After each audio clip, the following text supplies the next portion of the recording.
Gary, thank you so much for being on the show again. Remind everybody who you are and what you do. Well, it's my pleasure to be here. And my name is Gary Quesenberry. I am a retired federal air marshal, Army veteran back there in Operation Desert Storm. And I just retired in 2020, and now I'm a writer. I've got four fiction or nonfiction books out in the situational awareness series that we're going to talk about. And I'm about to release my first foray into the fiction realm as well. So, Very cool. I sent an email to my audience not long ago, and I was just kind of getting their feel on how the Secure Family podcast was going, especially after the rebrand in January. And right. I just added like, hey, who's a guest that you want to see on the show in the future? And you were one of a couple of names that was given. So I was like, Wow. hey, that's really cool. Somebody had read your situational awareness books and wanted you to be on the show. And I was also thinking like, well, he's been on the show before. I wonder if they know that one's there, but since it's anonymous, I can't like tell. But you are here Yeah. today, and that is what's important. Well, it's an And honor to talk. be recommended for it. I appreciate it. Oh yeah, man. For all I know, you did. Did you do it? Did you fill it No, out? no, it wasn't me. Okay. All right. It wasn't you. All right. That's cool. Um, so we're going to talk today about your situational awareness, your nonfiction books, your series there. What what motivated you to do this? What motivated you to write all these books on situational awareness? Well, it started off like, I was an instructor for the Federal Air Marshal Service at the National Academy for about 3 years and taught a lot of classes, primarily firearms, but I was also certified in defensive measures, mission tactics, the PT stuff, the legal side, like the whole gambit I had under my belt by the time I left there.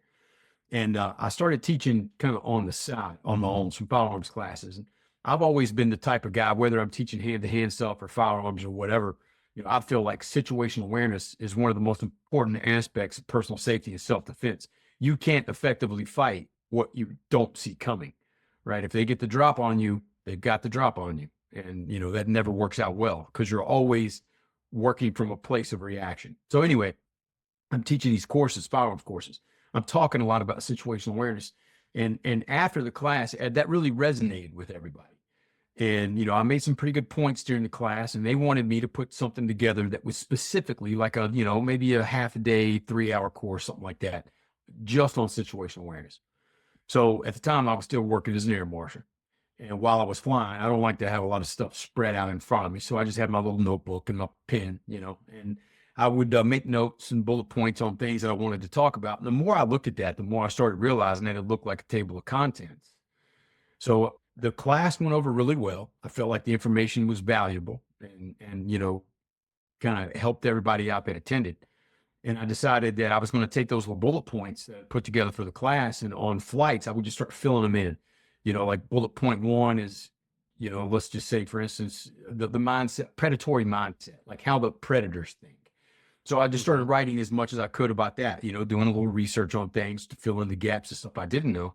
And before you know it, like within 6, 8 months, I had a book. At least I had a manuscript. And I started shopping that around, and it got picked up by YMAA Publications, who published primarily self-defense books. And then it turned into a 4 book series. That's how it all started. Very cool. So you have written a specific book for teaching situational awareness to your kids. And that's really, kind of what I want to focus on today. But before we kind of get to that aspect of it, from adult to adult here, kind of give us your definition, your life experience definition of what situational awareness is. Okay. Well, to me, situational awareness is your ability, as an individual to read environmental cues, right? Because your environment is always talking to you, it's always giving you cues. And then to be able to decipher those cues, pick out things that rise above what we call an established baseline that could possibly point to a dangerous situation, and then have the skill set you need to get away from that situation before it manifests. So it's kind of like, seeing into the future a little bit. Like all these signs over here point to bad things, so I'm going to go over here. It's that easy. Right. Right. And that makes sense because a lot of times, you're just teaching people to avoid danger. You're not teaching them like, oh, all of a sudden you need to become a ninja who can fight off 10 people at once. That's not realistic. It's really like, hey, let's just see what's coming and learn how to respond, right? Exactly. And that's where everybody should be starting. I don't care, what level of competence you have in either, the hand-to-hand combat or, firearms and things like that. Without that situational awareness piece, everything else becomes exponentially more difficult if you're not learning to read those environmental cues, paying attention to what's going around you, so that you can make those life-saving decisions like ahead of time. You don't have to do it in the middle of a fight, right? You need to give Right. yourself that little bit of a buffer, and that's why I call it the heads up series, is because you're giving yourself a heads up that most people don't have if you employ these things that I write about in these books. And those fractions of seconds is what counts in a life and death situation. Yeah, absolutely. So, I mean, this is a big thing that requires a lot of moving parts and a lot of thought. Is it even possible to teach this to our kids? Oh, absolutely. But the thing is, it's going to be a lot different than it is me talking to a classroom full of adults about situational awareness. And, like you said, there's 4 books in the series. There's the first one, Spotting Danger Before It Spots You, which is, just the nuts and bolts of situational awareness. And then I moved on to the one for kids. And this isn't a kid's book. It's for adults who have younger children, say Correct. between the ages of 4 Yes. and 12. And then there's a book for parents that are dealing with teens. And then there's a book for travelers, Spotting Danger for Travelers. And that was kind of my bread and butter as an air marshal. But as far as the kid one goes, you're not going to set a 6-year-old down and say, hey, we're going to have a little chat about situational awareness and expect to get any kind of buy-in from that child. Right. So you have to know your audience. I've got 3 kids, my wife and I've raised 3 kids, and they're all grown now and doing their own thing off in the world. But we raised them to be situationally aware because of some things that happened, when I was working as an air marshal. It was important for them to understand what situational awareness was and what it meant to their safety. So in order for us to teach them those things, we started just getting them to engage with their environment. So at first, that means getting your hand out of tablets and cell phones, which at the time we didn't have that problem back then. Right. Right. Now, as we go on, it becomes more and more of a problem. But just getting them to engage with their environment, asking them questions about their environment, playing little games with them. One of the best games you can play with a kid, like, a little 4 or 6-year-old, is I Spy. Get Hmm. their head up when you're in the car seat going down the road, start playing I Spy, or spotting different license plates, different colors, depending on the age group and stuff like that. And it kind of opens their eyes to their environment and gets them interacting with it and then communicating what they see to you. And that's basically the foundation for situational awareness when you're trying to instill that in a child. It's just having them active with their environment and know how to communicate what they're seeing to you as an adult. Absolutely. Yeah, one of the games that I used to play with my son when he was real little, he was learning to count, and I would tell him, we went into like a restaurant or something like that, let's play the game Count the Doors. And I Yeah. would get him up and looking and not just counting like the front door that we came in. Where's the door to the kitchen? Is there a door to the bathroom? Is there a door to the back of the building where the deliveries come in? That Yeah. sort of stuff. And so we would do that a lot. And so we came into a restaurant one time and I sat down at the table and I asked him, okay, count the doors. And he was like, 6. Like, didn't count, didn't do anything. It's like 6. I was like, how do you know? Because I counted before we sat down. And I thought, all right, it's working. It's There you working. go. So Yeah. yeah. So yeah, next time we go out to eat, I haven't played that game with him in a while because he's very good at counting now. But I'll see if he remembers it and if he's still doing it or not. But yeah, Well, just I'll tell you how to like start building on that, sure. because like we right now, like 3 days a week, we watch my nephew. He's 4 years old and he's very proud of himself because he can count to 20 now. Right. Awesome. So we He's play doing those better than counting me. games. And in my books, like even in the more adult ones, like the first one where it's specifically for adults, one to improve their safety, I talk about counting and how Hmm. important it is. And even as adults, if we're counting something like the number of cars in a parking lot, how many of those cars are running? How many exits do I see? How many improvised weapons are within arm's reach of me right now? Those type things. When you as an adult are counting, the one thing that does for you is it keeps your head up and it keeps it moving around because I'm looking for things. And when it comes to predatory mindset, they're looking for that person that isn't paying attention, that person that's the soft target who has their head buried in their phone or they're distracted by 15 other things. So Hmm. something as simple as a counting game, even for adults, raises your awareness and makes you look to a predator like more of a hard target. So even if you got the number wrong, just the action of doing it helps increase your personal safety. Yeah, absolutely. Just getting your head up and looking around, like you were saying. I've been in lots of environments, and I'm sure this is the exact same way for you, where I am the only person not looking in my phone. Like, there's Oh, actually a time that I will actually hold my phone in my hand so that I don't look incredibly different than everybody else, but it's just kind of there. I'm not really looking at it. And I feel like, oh, shoot, now I stand out because I'm the one who's not looking at the phone. Do you ever feel that way? oh, absolutely. And like when I was flying, cell phones. I remember the first time I saw somebody with an earbud. I didn't know what that was, Mm, a wireless earbud, hmm. and I thought this person was a lunatic because they're just storming up and down the terminal, screaming. And I'm like, oh, I got to keep an eye on this guy. Then I realized that he's on the phone. He's having a conversation on the cell phone. So as technology changes, your awareness changes. But the one thing that's never going to hamper you is just putting the phone away. Unless Hmm. you're looking for something specific, like you're injured, you got to find a hospital and you're looking to find out where the nearest one is. That's a different situation. But just in general, like I've got a whole folder full of pictures on my phone from when I was flying of an entire boarding area with 100 people in there. And it would be almost impossible to find one that isn't looking down at some sort of a device. It's just kind of our new norm. And, Oh, yeah. I talk in my books about baseline behaviors, and baselines can change based on technology as well. It used to be baseline behavior for an airport was, people sitting around having conversations before cell phones, or Right. they would go to the little payphones and wait in line if they had to get a hold of somebody to let them know that they made it to the airport okay. But as time changes, your baseline changes. So now it's perfectly normal for you to look around your environment and just see everybody with their head buried down.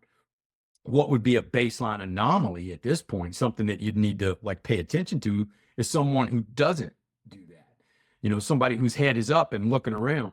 So, like when I was working as an air marshal, we'd be in a different airport. Say I'm in Charlotte or Denver or somewhere that I don't necessarily work, so I don't know the air marshals that work that area. Hmm. And I could sit in a jetway, and you could tell who was law enforcement, who wasn't, because and 9 times out of 10, the law enforcement ones are the ones that are sitting there looking around, and everybody else is in there. So it's either that or it's a bad guy who's looking for his Hmm. next target because he knows nobody else is paying attention. And it's just, it's the way things are now. In Right. some ways, for people that are trying to spot dangerous situations, it's a little helpful because everybody with their heads buried in their phone, you can pretty much write them off as a non entity, when it comes to a threatening situation. They don't know what's going to be going on. They're just going to be completely reactive.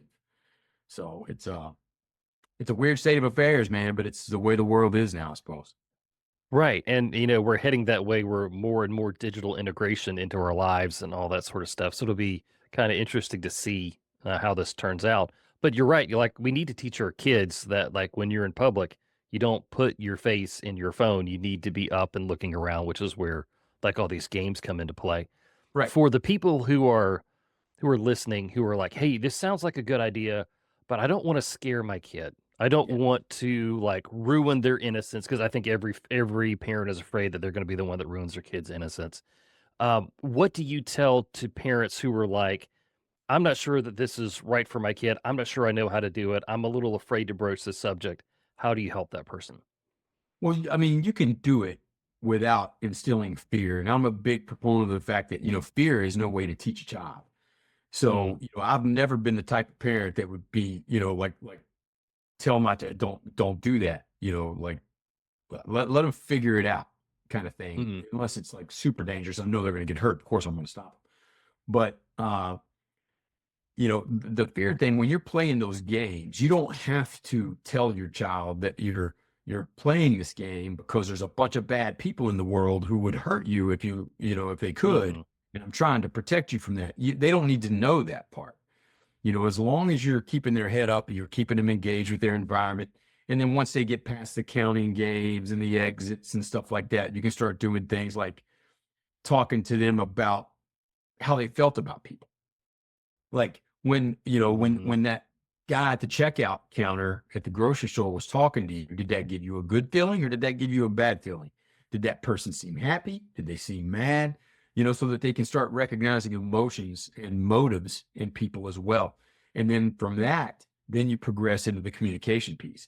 Like, and you don't have to make them afraid. You can just tell them if there's ever a time when the person that's interacting with you makes you feel scared or they make you feel anxious or like you need to create some space or something, it's okay for you to bring that up.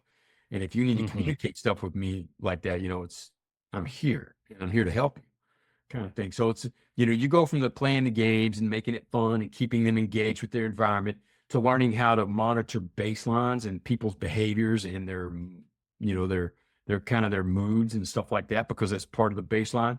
And then you progress into the communication stage where when things do feel off, they can talk to you about it and explain to you why they feel the way they do. And then you can take it from there as a parent, right? Oh, yeah, for sure. And, that open communication is gonna help, in everything in your parent-child relationship. So, yeah, like, Especially when they absolutely start getting older, teenagers and stuff, Oh, incredibly hard to communicate with. So right. establishing that early, and it's going to change. So, it's going to Mhm. change when, mom and dad's not really that cool anymore.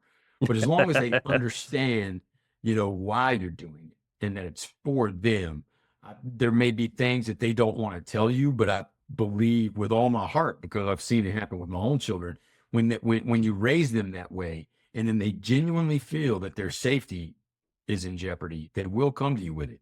And as Yeah. long as you've kept that open line of communication, you've never tried to make them afraid, or, you've never been harsh on them if they made a mistake when it comes to their situation, where you don't want to be hard on them, because then that's going to start making them not want, you know, to keep Mhm. that line of communication open. So, it's a balancing act, as a parent, that as well as I do. But, I think that those three things, making it fun, not using things as a fear-based tool to keep them safe, and then opening those lines of communication. Those are the most important things that you can do as a parent. Absolutely, I like that a lot. I like that a lot. Let's talk about bullying for a second. How can teaching your kids to be aware help them to avoid being a target of bullying or see it coming? Well, okay, so, like when I was growing up, I joined the army in '88, and I was 6 foot tall and 138 pounds. So I was about as big around as my thumb. Now I was like that growing up all the way. So I had my fair share of bullies growing up, right? Uh, And, I always think about the movie Karate Kid and how Mr. Mhm. Miyagi told Daniel that, the best way to win a fight is no be there. So we talk about establishing baseline patterns. Well, bullies are the same way. Bullies have patterns. And if you can teach your child to identify those patterns, where's this kid going to be when, right? If you know they're going to be there and when they're going to be there, then don't be there, right? So it's just, I think at that age, when the bullying thing is Mhm. kind of so prevalent in their life at school, that it's important for them to understand the the the ways to get around it. The avoidance techniques, I think, are the most important thing. However, we were talking about earlier, as technology progresses, and you look at online bullying now, and that is the most ruthless, relentless. Like when I was growing up, I get bullied at school. That's okay. I come home and I'm fine. I've got my Yeah. little brother. I've got my friends. We're outside playing, we're riding bikes or whatever. And I didn't have to worry about the bullies. They weren't there. But now, kids come home, they get on their phones or checking their social medias, and then there's the bullies again. So there's really not, and my children dealt with that when they were in high school, because social media at that point had kind of blown up, and they did have cell phones, and, they were prone to that type of thing. So at that point, it's, it's more about the communication piece again than it is the avoidance techniques that you want to teach them when they're physically confronted by a bully. Mhm. So Yeah, that's a great point, man. Like bullying it's almost 24 hours now. It's almost everywhere because it can happen, at school, it can happen online just like you were talking about. So, yeah, again, and also like you're an observant person. You also as a parent have to observe your kids and realize when yeah, something is off. It's not always on them to come to you, right? You can go to them when you realize, "Hey, they're not looking at their phone anymore. They're not mentioning this person's name anymore. Something's right. wrong." Right. Exactly. And that's the whole baseline behavior thing. Not just your environment, not just environments have baselines, but people as well. Individuals have baselines. Like I know people that are just always angry, and if I ever saw that person and they were happy, I would think something was off. So, they're violating their own baseline behavior. And it's the same thing with your kids. They have certain moods that they're going to go through, especially as teenagers, and stuff. But like you said, if if they're best friends with somebody and all of a sudden that person's not coming around, they're not talking, they're keeping their phone away and stuff, that's something to keep an eye on as a parent. Each one of your children is going to have their own individual baseline. And as a parent, you need to know what that is and be able to spot things that are kind of falling outside that baseline so that you know when it's time to start opening up that communication channel and addressing those issues. That's very good. That's awesome, man. Go ahead and tell us some of the red flags that we need to teach our kids to look for when they're in public, like at school, at a mall, just something in the environment that's off. What is something that we can kind of teach kids now that they'll recognize in the future? Well, the one thing that I always try to teach my kids, like, and we used to do this a lot when we walk around the mall. We lived in New Jersey for a while, and there was a Hamilton Mall there, where we lived outside of Atlantic City, and it was a great place to teach kids about situational awareness.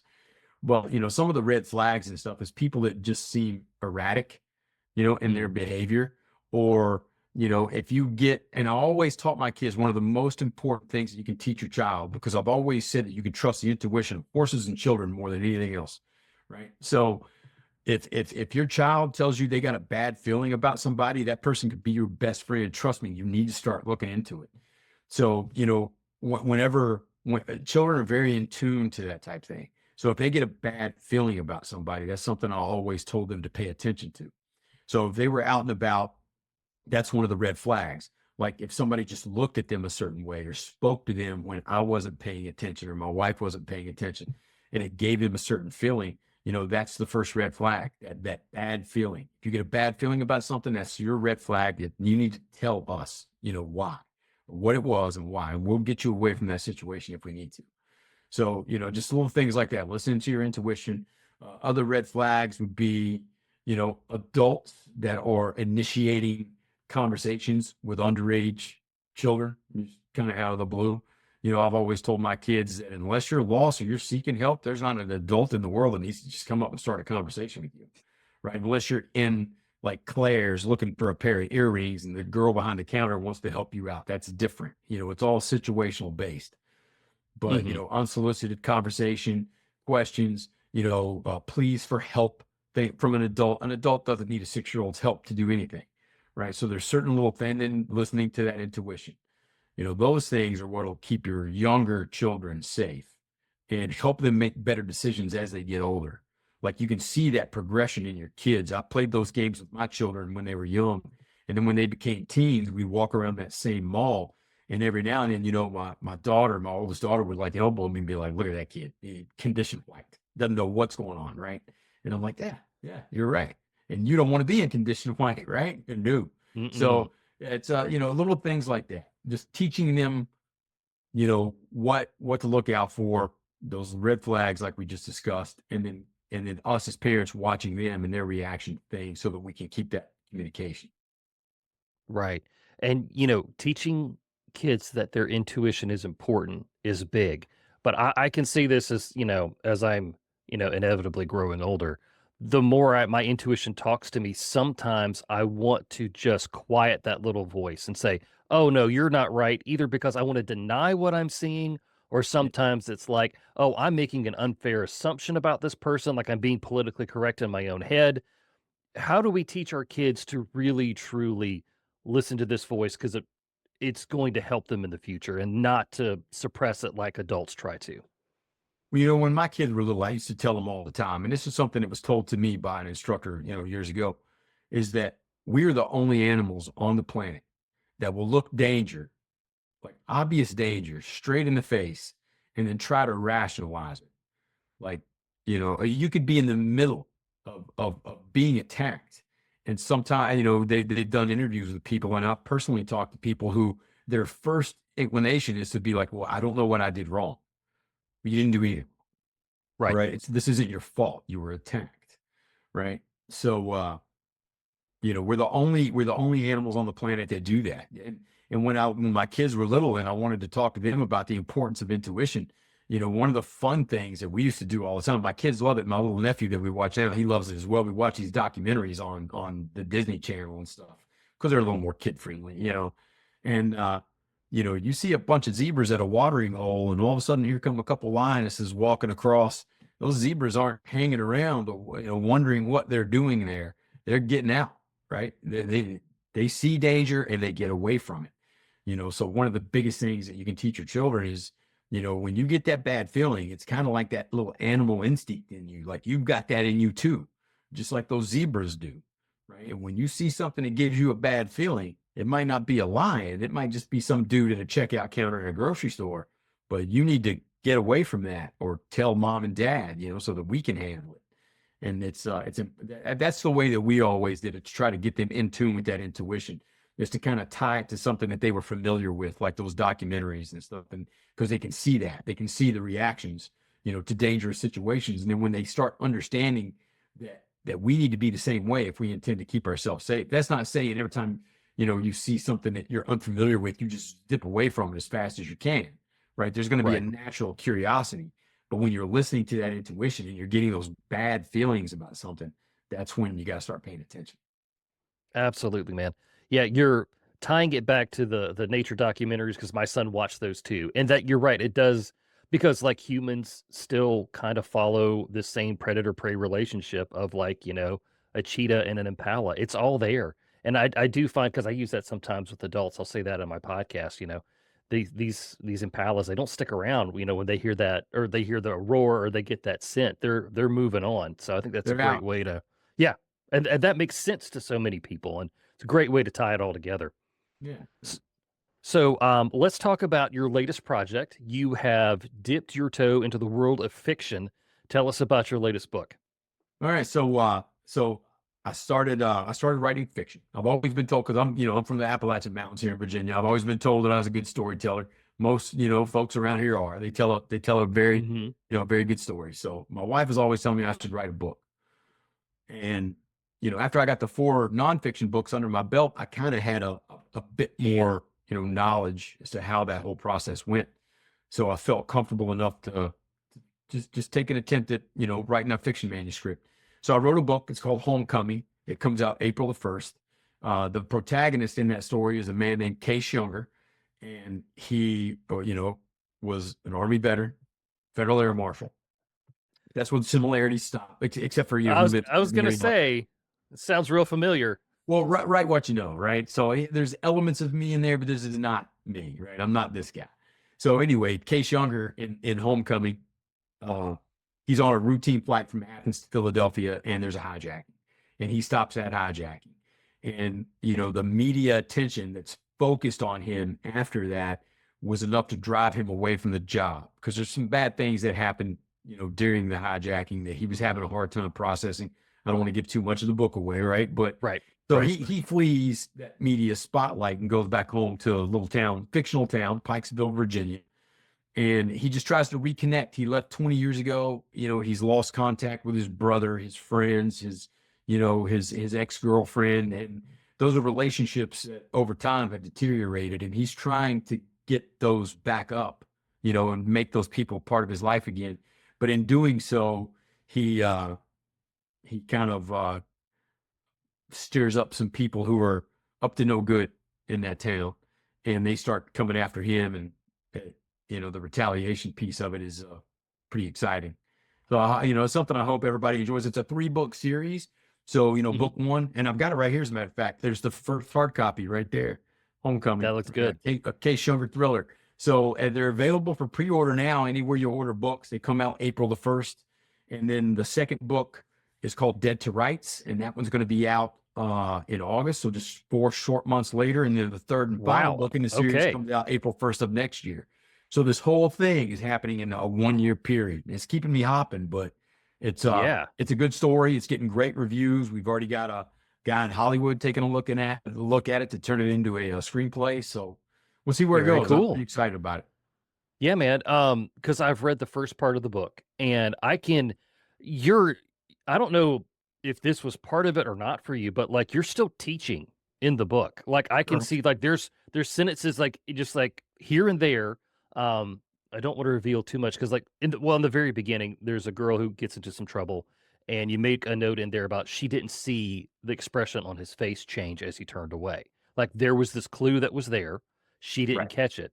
And then there's a scene in stopping the hijacking where somebody is they're just completely out of it. Like they don't understand what's going on, what has just Right. happened. They're having a People hard are time talking to processing them. that They can't stress. process it, and it's all like really there.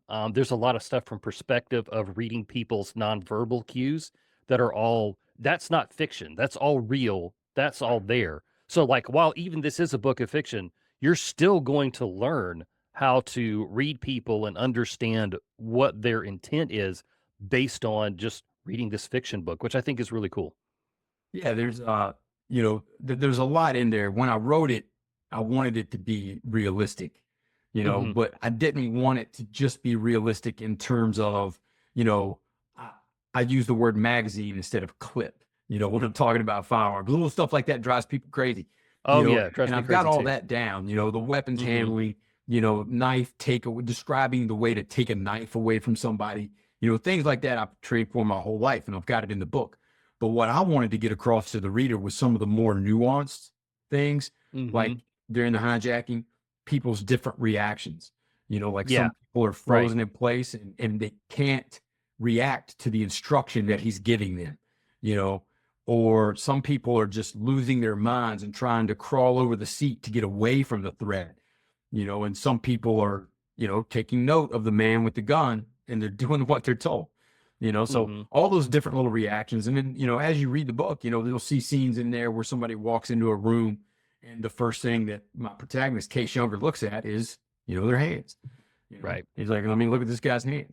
And the guy's not carrying a weapon, but he notices things about him, Mhm. like the Mhm. calluses on his knuckles, the little bit of a cauliflower ear. And he knows this guy would be hard to handle in a fight. So, Mhm. because you don't get those things, just for nothing, right? Right. Those things are earned.